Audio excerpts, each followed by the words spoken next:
Cool. Well, welcome. So yeah, first thing on my agenda is introductions. Since I don't know Kate or Alicia, I think I might have. Alicia, did we meet in person? Yeah, right. Yes. At the was Ice Cream Social It was the grad orientation. grad orientation. Okay, Mhm. cool. So real quick, I don't know, Kate, if you know everybody. I'm John Mayo. I'm in the master's program in mental health counseling and counselor ed, and I'm president of GPSA this year. Hi, I'm Kristen. I'm the Vice President of GPSA this year. I am in the mental health counseling program as well. Hi, my name is Danielle Stinchcomb. My pronouns are she, her. I'm the Student Engagement Coordinator of GPSA. I'm also a resident director on campus at Bridgewater State. I am in Wagon Hall, but right now I'm not in Wagon Hall. I'm in Texas. Hi, everyone. I'm Allie McVicker. I'm the staff advisor for GPSA, and I work in the Graduate Student Services office here at BSU. Thanks. Kate, you want to go first and say hi? Sure. My name is Kate, and I'm the Graduate Writing Fellow for the Masters of Public Administration program. Great. Hi, I'm Alicia. I am in the mental health counseling program. Awesome. Well, welcome. And always happy to have other mental health counseling program students with us. So we'll chat offline too, I'm sure. So just want to do a quick recap. Like I said, our agenda's not super long today. We've got a few updates on a few things, and I want to kind of get some ideas from folks on some events and some other things we can possibly be doing. But last week, we did the September Lunch and Learn, Grad School 101. Allie and I presented that, and we had a few students attend, and I think it went pretty well. It was about 30-ish minutes, and we had time for a bunch of questions at the end. We covered topics like, just acclimating to grad school, what's going on, where to find things, support services. We talked about the BSU mobile app and other resources electronic like that. And we also recorded it as well. I want to do recordings for our lunch and learn programs as long as the presenter allows, and we can put them up on the grad school's YouTube account. So that way, what I want to try to do is send like a weekly email out to grad students from GPSA that has the recordings, has the links to our social stuff, has the links to our events, and just general information, that kind of stuff. So, any questions on that?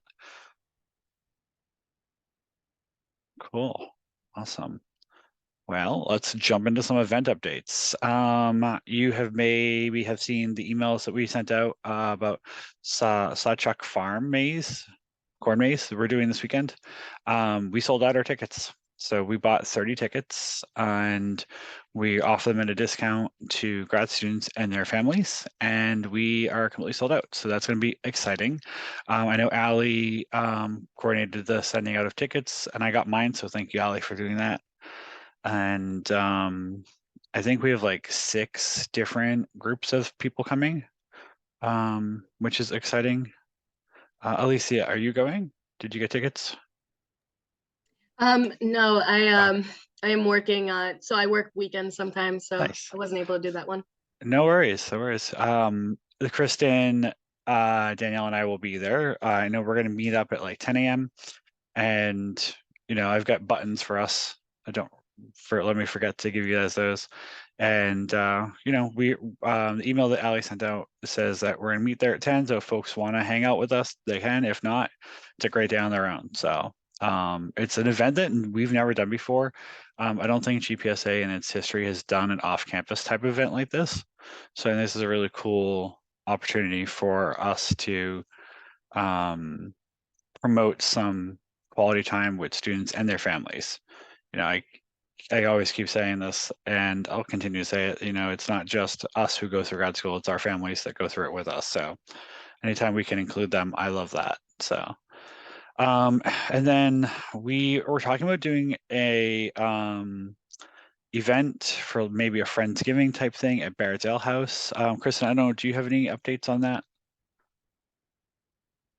Yes, I got some quotes for the lounge and the private rooms. So I can share more about that now, or we can talk about it after. I think it's going to really depend on what we can get for a budget for it.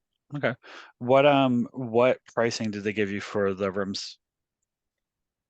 So for the lounge, the food minimum is 2,000, which is like 500 per booth. I'm not exactly sure how that works. But the private room has a room fee of $100, and the food minimum for that is 1,000. This is for Friday specifically, so like we could try other days, but generally after like 5 p.m. the price is higher than like a during the day event, but I don't think we're gonna get any students who are able to do during the day events. Yeah, no, I think And during evening the is week better. hard. Yeah, agreed. So we were looking at like a minimum of 1,100 as the base Yeah. price. Yes, which I don't know what our budgeting would allow. Kristen, can you just put that in an email to me? That way I can Yes. just, send it along Yes, and see what we I'm can do. absolutely going to do that. Thank you. Okay. So, I mean, quick math, if we were to do a minimum of 25 people, that'd be $44 per person at a minimum of 1,100, but obviously fluid. And now Allie's meeting with Dean Bem on Wednesday about budgeting stuff and other things. So, I guess we'll wait to hear back. And if we, have some space for it in the budget, we can start looking more into it. And definitely like we did for the farm, doing it at a shared cost for students. So that way we're not picking up the entire kit tab on it. So awesome. Thanks, Kristen. So I just confirmed that we can do the Pride Center social with the Pride Center on Monday, October 16th. That's going to be 3 to 5. So we've got some emails going around on possibly doing some arts and crafts during the event, possibly some Halloween masquerade masks, or as Carolyn wrote, mask queer aid masks, I love which this. I love I this. am sad I did not think of that name. Me too. I saw it and I was like, I The best. kicked myself. I'm like, I should have. It was right there. So yeah, so that's looking good. So we're gonna start planning some food and stuff for that. So that's gonna be on the books for that. So it's open social. So any grad student wants to come who's on campus, we try to shoot for the 3 to 5 time period. Kate and Alicia. That way, folks who may have a 4 o'clock class can come a little bit early and participate, or folks who might have like a 6 o'clock class can get there a little bit early. So it kind of works. Plus, it's also the end of the workday, so staff can also pop in too. If you might be a GA on campus, you might be around those hours. So that tends to work well for certain things. So we're in the books for that. We'll work on getting some advertising out once we get some more, details solidified down there. And then we're also working with career services. So last meeting we talked about doing a couple different sessions with career services for our monthly lunch and learn events. I talked to Katie Vagan at Career Services, and she sent me a list of topics that we can have done for different sessions. They run 55 minutes each. I had them down here, and I kind of wanted to throw it out to the group and see what we might want. They do cover the topics that some folks put out last meeting as ideas. You can all see the topics here on my screen. Cool. So intro to career services, choosing a major. So those two probably not what we're looking for. Cover letter, interviewing, grad school planning, probably not the grad school planning. How to work a job fair, job search, resume writing, and informational interviewing and LinkedIn. So I kind of want to hear from you all what you might think is most beneficial if we do one in the fall and one in the spring.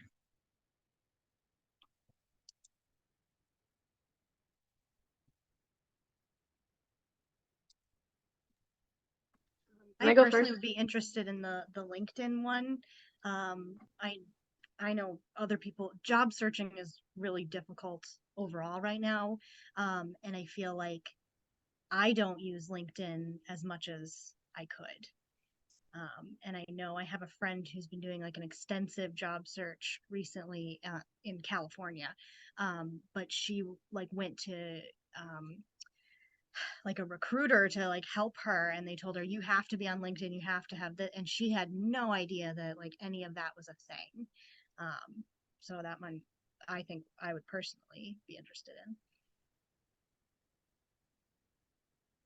Alicia, what were you gonna say? I agree with Kate. I'm sorry for interrupting you, Kate. But the information interviewing in LinkedIn, I think that is super valuable, especially because they don't normally teach you that. So that would be really essential to a lot of grad students. And I also really like the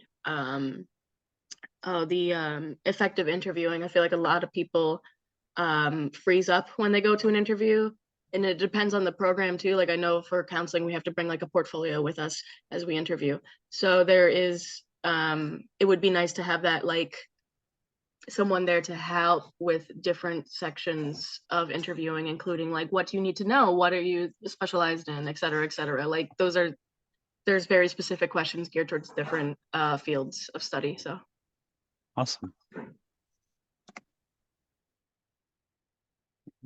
Kristen, Danielle, do you have thoughts? I had emailed my thoughts earlier, but I was saying per the grad students we talked with last week that it sounded like they wanted more knowledge about how to apply transferable skills, like identify the transferable skills and use those in throughout the whole process. So I was thinking the ones that related most to that would be effective interviewing, and then maybe also cover letter and resume writing, because a lot of times you do have to identify those skills in both of those and like explain them a little more in the cover letter, but still have keywords and things like that on the resume as well. I agree with Kristen, and I also agree with Kate and Alicia. I think that the cover letter writing is super, super important, and I feel like that's not something that we necessarily get taught like in the classroom walls. And then I think that LinkedIn is also a super important tool that would be very, very beneficial for everyone as well. So how about this for an idea? We can do, why don't we see if we can do 3 of them? Why don't we see if we can do a resume workshop first? Maybe do that for October, help folks get everything together. Then maybe we do LinkedIn, informational interviewing, LinkedIn next, and then effective interviewing as the third option. Maybe do it like that.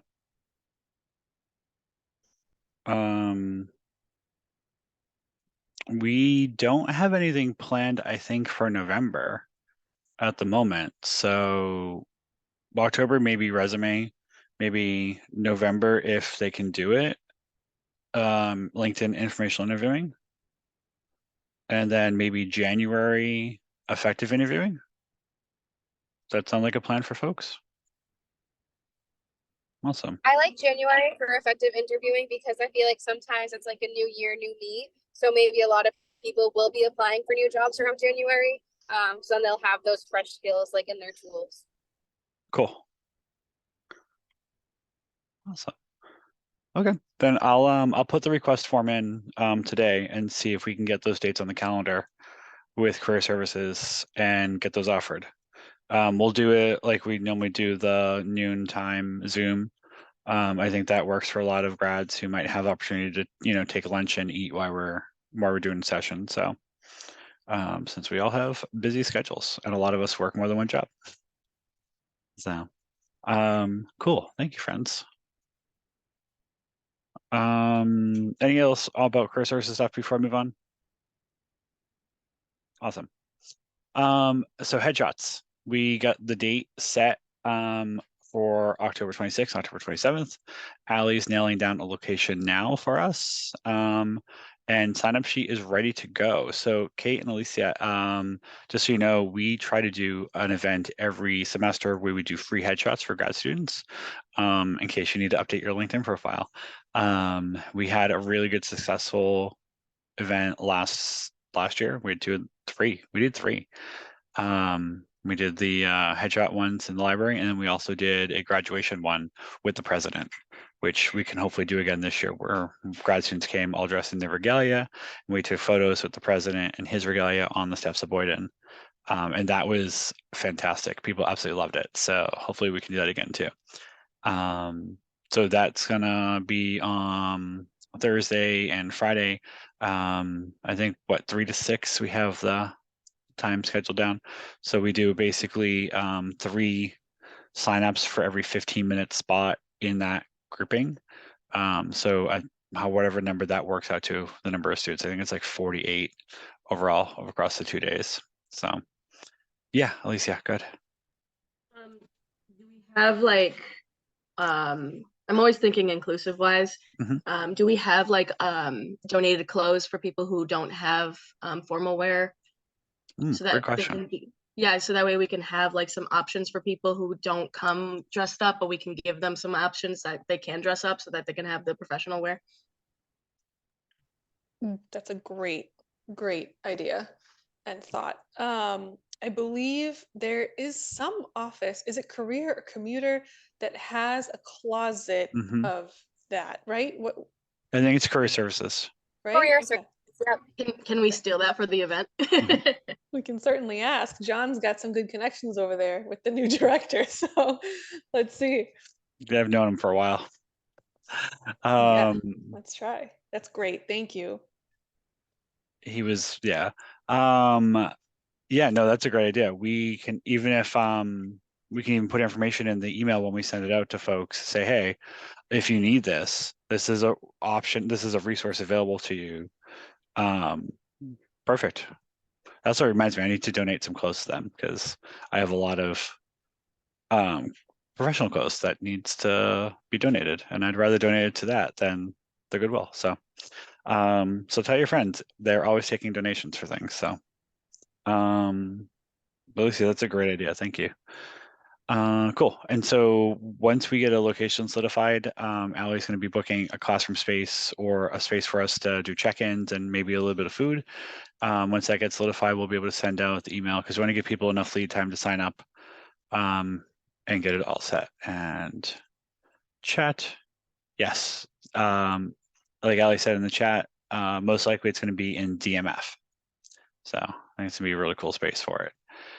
And then last meeting, we had an idea proposed that in the spring, we do a lunch and learn session on how to do taxes, because, we want to know how to do that.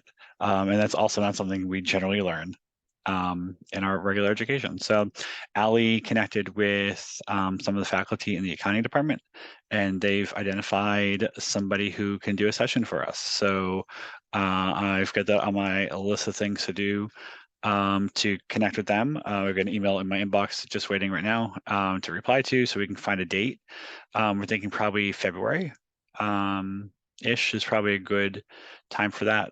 That's when we start getting our W-2s and everything in the mail. So that's kind of like crunch time for a lot of folks who don't know what they're doing and need a little bit of support. So are you all good with thinking February is a good idea?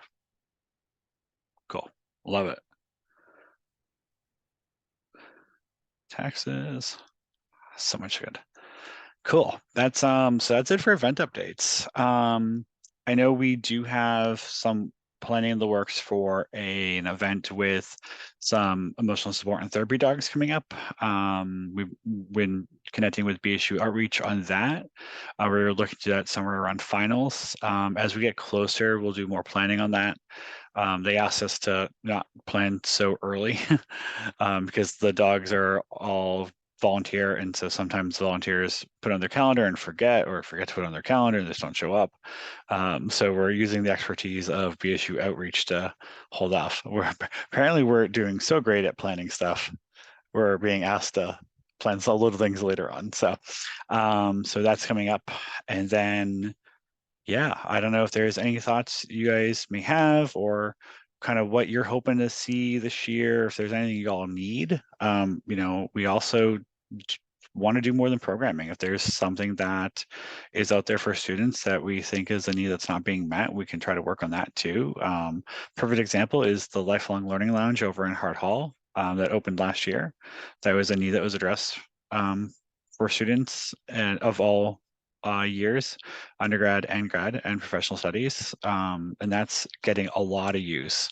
Every time I go over there, there's a good group of students over there studying and using that space. So if you haven't seen it, it's over in Hart Hall on the first floor, room 118. Definitely worth hanging out over there for a little bit if you have the time. So yeah, now the agenda's open. If there's anything you guys want to talk about or thoughts you may have, or floor is yours.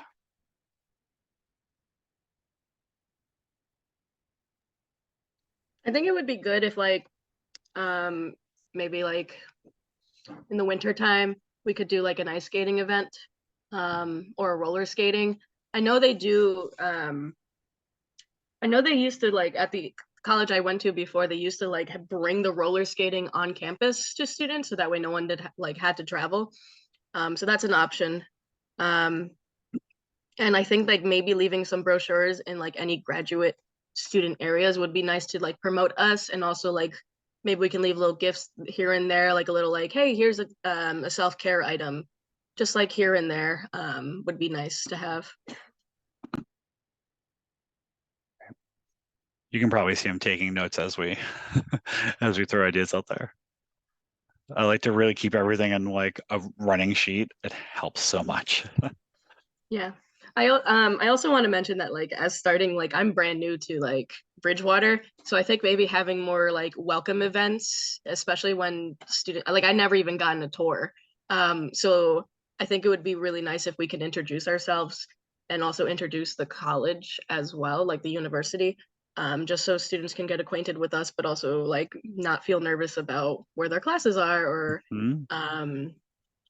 anything like that. So maybe having like um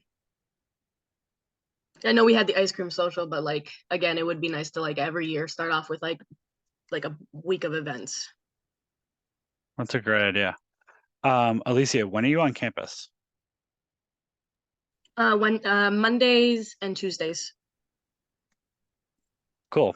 I'm on campus both those days as well. If you ever want a tour, I will show you the campus. Thank you, because I You're have welcome. no idea. I only know the one location I need to go to for classes.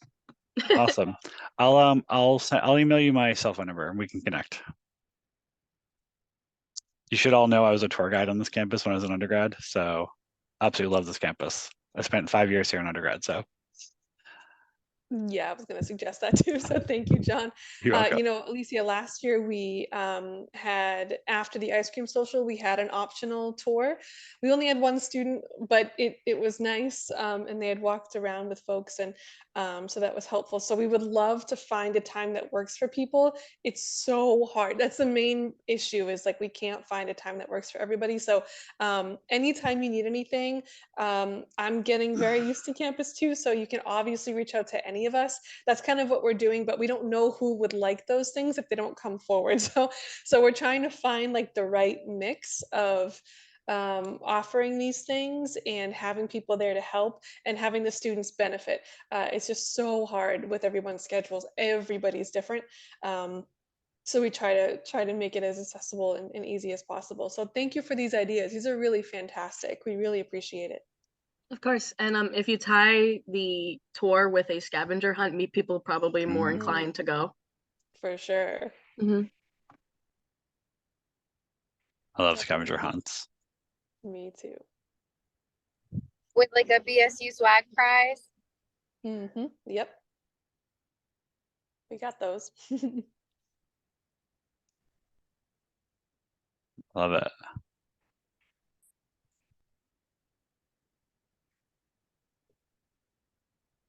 You know, Anything John, else? something Yeah. just something that I've been thinking about, and this is just because I've been in student affairs for a very long time, and I'm preaching to the choir because so has John.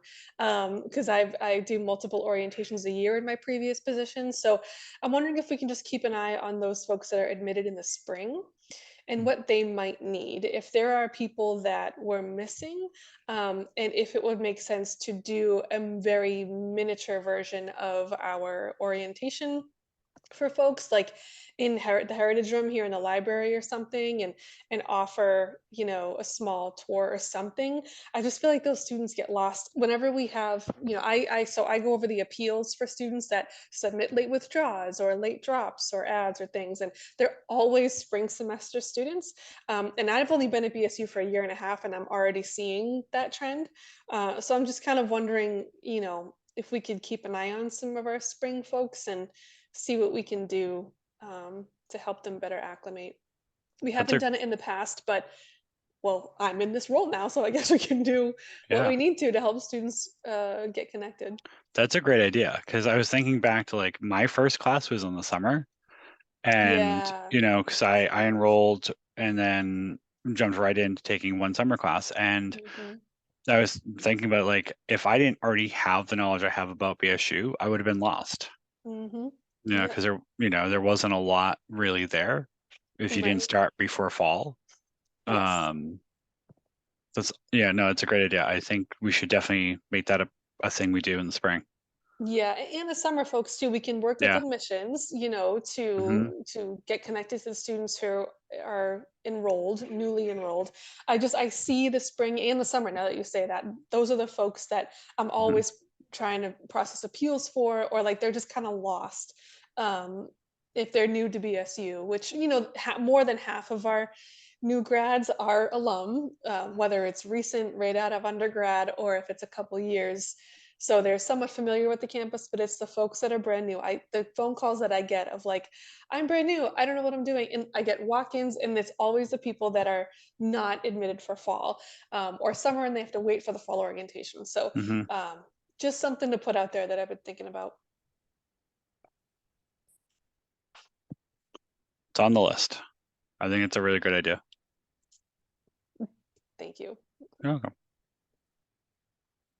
I think another welcome social for the spring would also be a really good way to connect with those folks. Yes, we do a hot chocolate social in the spring. Yes. And that could be one too that we offer a tour. It gets dark at like 3 o'clock at that point, but that's fine. We can still make it work. So yes, we do have a hot chocolate one in February. We can have flashlights for the tour. That's fine. Yeah, why not? Campus is pretty at night. Right. At 3 in the It is. afternoon. Yeah. Not when it's 20 degrees outside, but we can try to find time. Yeah. Hmm. Other thoughts, Kate? Do you have anything? Anything that's been on your mind? No, all that sounds really, really good. Awesome. Have you two been adjusting well to classes now that we're 3 weeks in? I still get lost. All my classes are in the library and I still don't know where to go. What time's your first class today? I have a 4 o'clock with Dr. Bender. Awesome.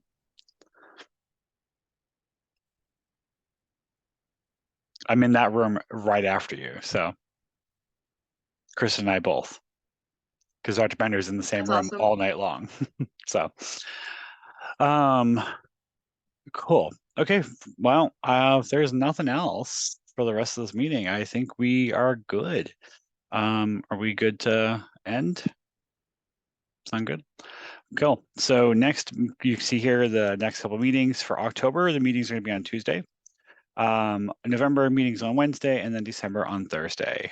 We wanted to do that as a trial to kind of see if that works for folks as a way to break up the Mondays, because if we only do Monday meetings, then we might be missing people who might be free on a Tuesday but not free on Monday. So kind of gives an opportunity to get everybody involved, be a little more inclusive with schedules. So we'll see how that works, and if we see that it's working, then I think we will probably do the same thing for the spring, if folks are okay with that. So okay, well, if there's nothing else, I think I'm gonna stop our recording. And yes,